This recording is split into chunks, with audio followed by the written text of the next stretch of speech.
How to add or remove the Reduce Motion widget in the Control Center on the iPhone 16 series. First, let's return back to the home screen by swiping up at the bottom of the screen. Then from the home screen, swipe down at the top to open up the Control Center.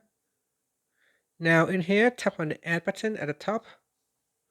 Then we go down and tap on Add a Control. Next, in the control list, we scroll down to the bottom. Now go to the Vision Accessibility section. Then tap on Reduce Motion. Tap on that and the shortcuts of the widget will be added to the control center.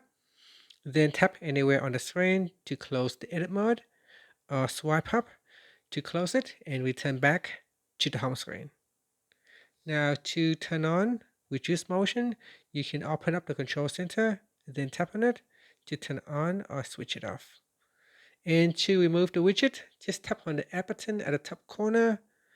Then once you are in an edit mode, just tap on the Remove button to remove the Reduce Motion widget from the control center.